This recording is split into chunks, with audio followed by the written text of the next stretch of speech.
Okay, so this video is going to show how the PLC parser runs on the Pi to change switch lights and crossing positions. Here's the PLC logic. It's pretty much based on occupied sections. Okay, so we run that program, and then an option comes up to upload the PLC file. So first we're going to upload the good PLC file that has accurate logic and everything in it. So if you open that, now the parser is running on the Pi, so then you go back to your main program. Okay, so then my test bench comes up, and so does the main UI. You see it starts in automatic mode.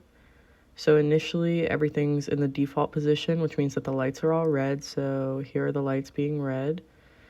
This signal is emitted to the track model, but the track model does not have that architecture set up yet. So for now it's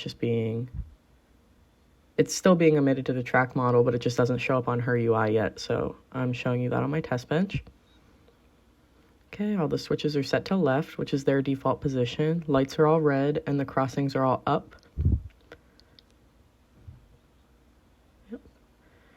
Okay, so then if we set an occupancy here, we'll set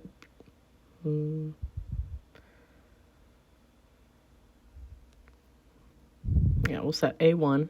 So if we set A1, the train takes the same route around green line every time, or around this portion of green line.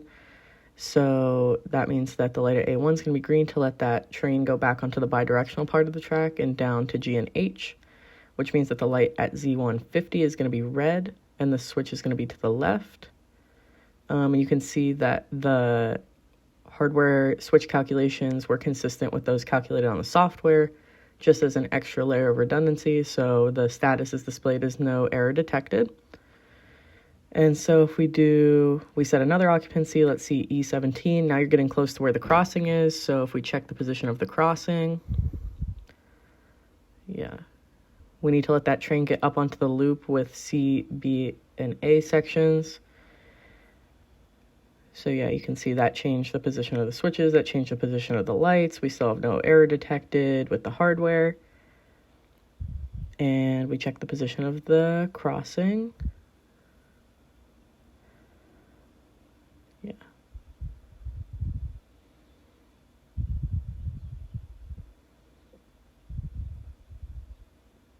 Yeah, there we go. So now the crossing at E19 is down because the train is getting close to the crossing.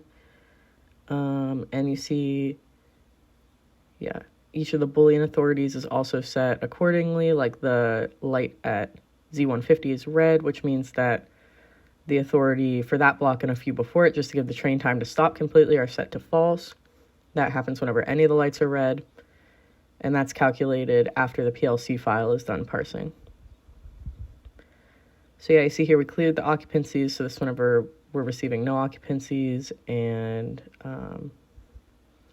it's ready to accept a train back onto that portion of the track. So now we're going to start the program over, and we're going to see what happens if the programmer uploads a PLC file that isn't accurate, it doesn't contain the right logic, and will potentially cause harm to the track.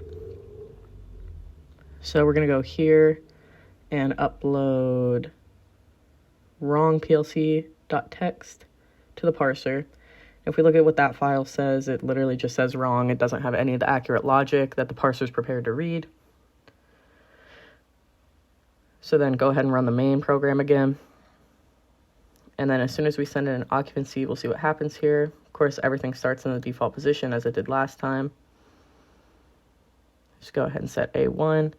The logic is not correct, so errors detected stopping all trains, which means that it sets every Boolean authority of every block to false, which signals all the trains to stop immediately.